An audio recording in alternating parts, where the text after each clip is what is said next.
Welcome back, guys and girls, to another episode of Dad's Toy Garage, and today we are doing car audio. I'm very excited about it. Back in the day, me and Bob, we did a ton of car audio, car competitions for car audio, stuff like that. It was a ton of fun. I had pretty sweet systems back in the day, so I figured I should probably put a system into Project Judith Ann over here. So, RetroSound has hooked me up with some pretty cool stuff here that we're going to give a try out in the Celica, and I'm pretty excited about it. We got their Motor 2A radio. We'll get into the specs on that in a little while. This is something brand new that they have. I'll introduce you to that. It's meant for Toyotas, so you guys who have vintage Toyotas and with a smaller opening, that is what this is going to do. We got their 5.25 inch speakers, and we're also going to be loading up these smaller ones into those TSX9 speaker boxes. So let's get into this, let's have fun, and let's get her done. So let's go over the products a little bit. Inside the R352N, these are 3.5 inch premium speakers. It's these little guys here, and these are going to go in the back, and I opted for a bit of a smaller speaker to fit inside these retro speaker boxes that I have, the ones that we restored a little earlier. But if you look at that, that's a perfect fit. I did a little measurement on them. They're 1.5 inches tall. And it's a close look at them here.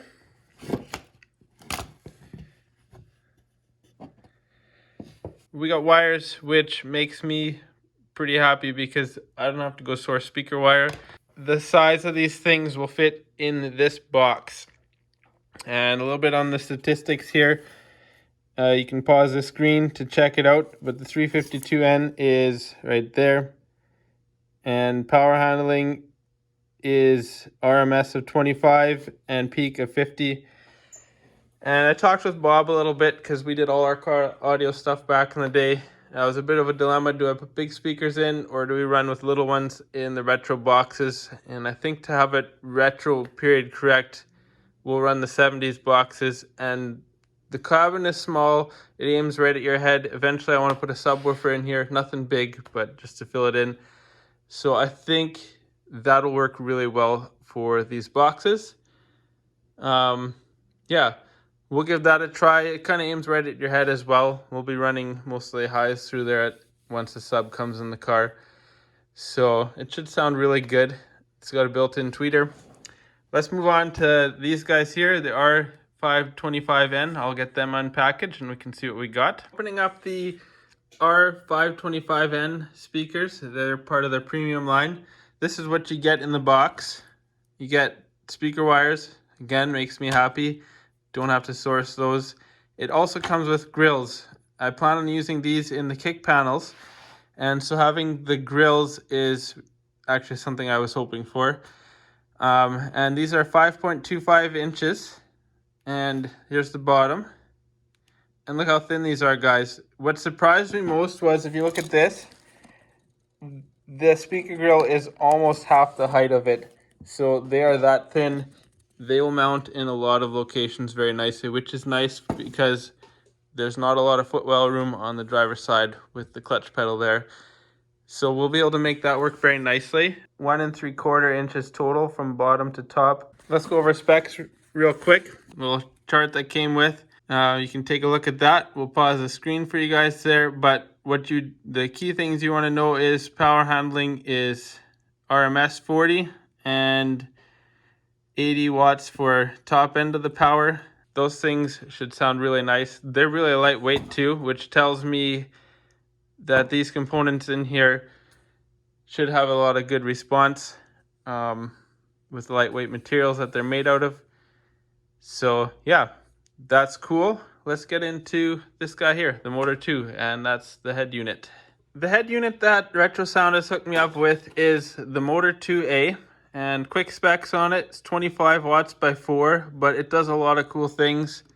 What really caught me off guard, in a good way, was how small this is. Like, look at this, guys. This is the head unit itself, its size. There's a bunch of stuff in the box. So you can run it. It's set up to run either amplified or just straight to the speakers. For now, we're going to run straight to the speakers.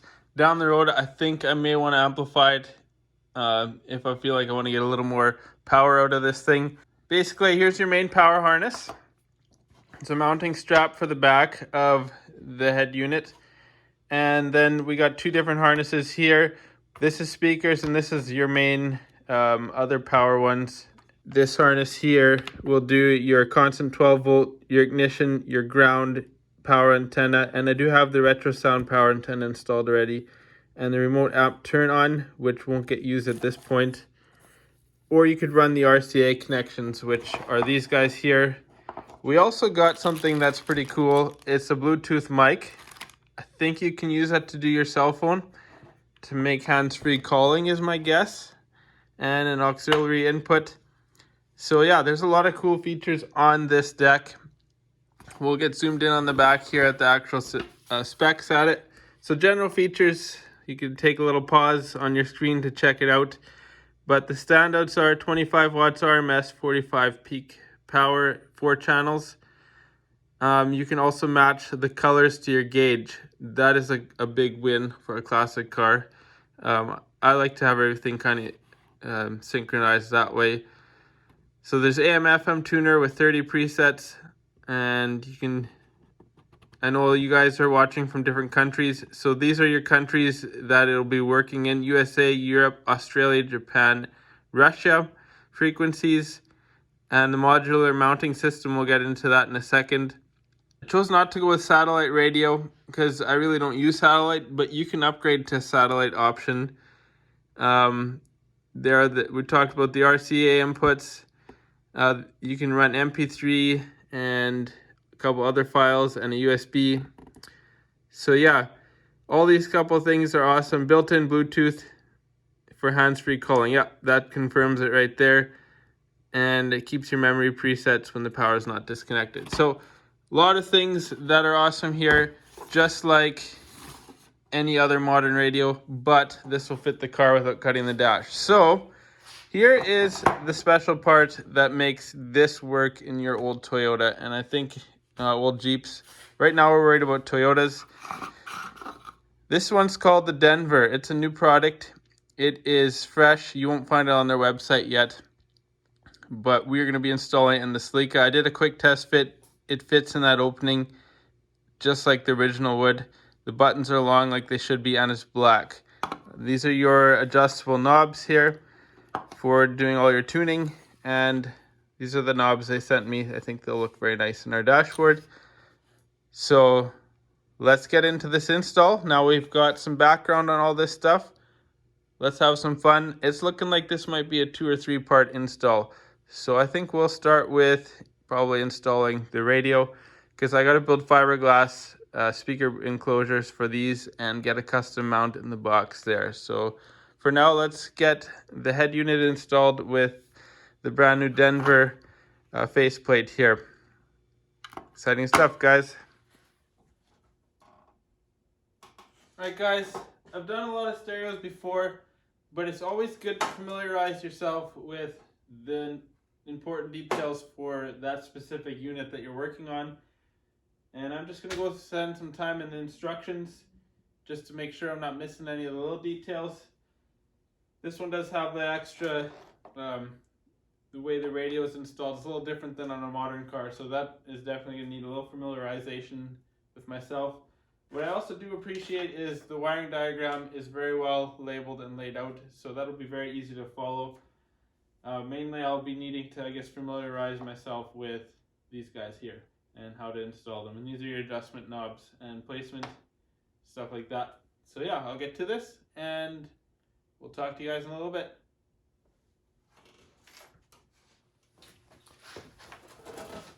So the first step with this radio, on the back side of the Denver faceplate here, there's a connection, and basically we're going to just plug these in together here.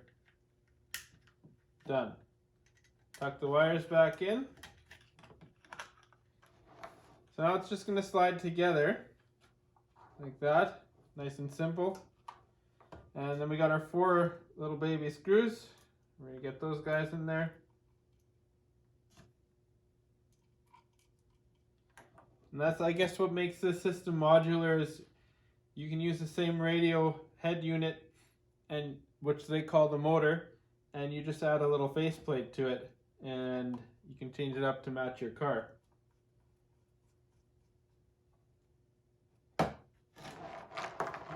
That's that, it's on.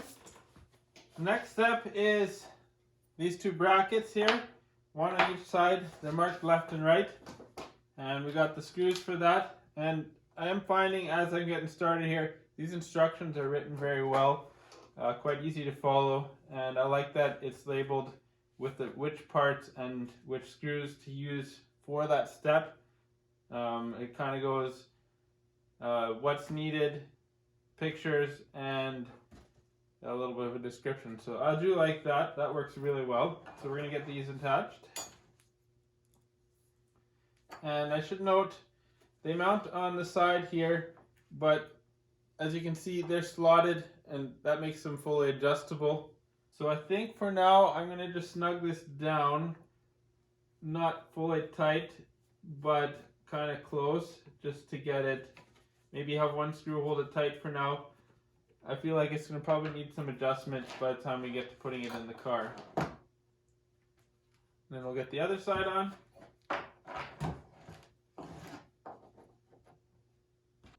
So I'm just measuring the dash opening, and I got to get center of each knob hole measurement to the other one, and I'm getting 4 13/16. So we'll go set up the knobs now with that measurement. So working on the test fit to get it where it needs to be, and I'll show you what I had to do to the brackets to get it to sit this place. I had to modify the one on this side to clear the heater controls. They should all work now. The other thing I had to do is move them down and really far forward, about as far forward as I can get them. So there it is. So the bracket on this side I had to bend, like I was talking about. And currently I have it mounted here to fit in my Celica. So it's all the way down, and on the last ones, we're not using these two. So I've got the shafts in on one side here. This is just the rough mock-up, and it'll get adjusted as it goes in the car. And I've got a spacer here because I can't quite get them far enough for the car. And I cut them down a little bit. They were round circle washers at one point. So basically what I'm gathering is this goes in here. And this goes in here. And it's sitting almost at this, right there is where the center of the shaft is. That's why I've used the tape. And that's sitting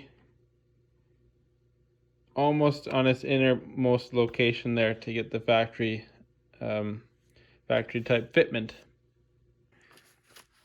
So I'm going to go try this configuration in the car.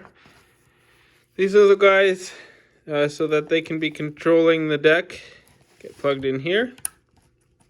It's like an old phone.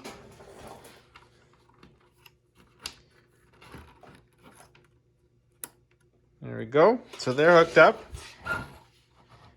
So I've got the radio in place. It's mounted, and you should take note, I've put tape on there.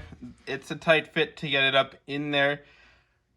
I think for most of you who have an assembled car, you're going to need to pull your instrument cluster out to mount this. And here's why I say that. It's got to come up through the bottom because your heater controls are there. And normally we would have this heater box right here mounted, which is going to be going in next, mounted in that spot, but it's open. It helps me out a lot. You'll be able to make it work without.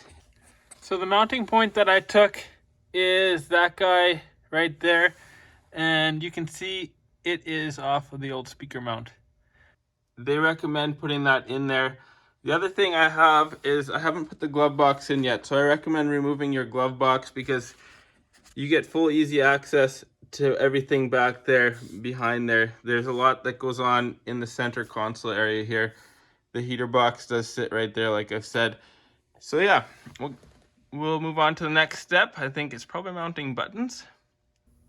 Looks pretty snazzy. I think it's time to put the buttons on. These are the knobs. I'm going to go throw those on, and they are supplied by Retro Manufacturing. And the nice thing is you can change these guys to suit your vehicle. They got a lot of options.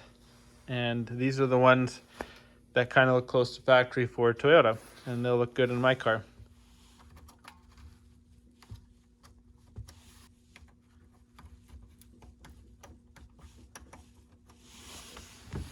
And there you have it.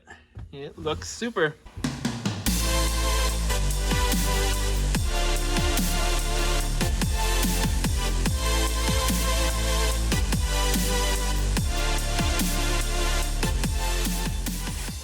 Well, I'm pretty excited. This product looks really good. I'm looking at it here right now.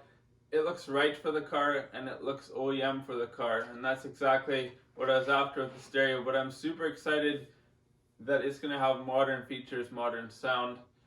It's got 300 watts, so it should put out some nice sound quality. Yeah, that one's called the Denver, and if you guys are interested in it, it's coming out shortly in the first quarter of 2022. And yeah, as far as next week, we are going to be doing kick panels, and I'm going to be making them out of fiberglass. They're going to be molded. It should look fairly OEM, and that's happening next week. So stay tuned, and we'll talk to you next time. Get some stuff done in your shop.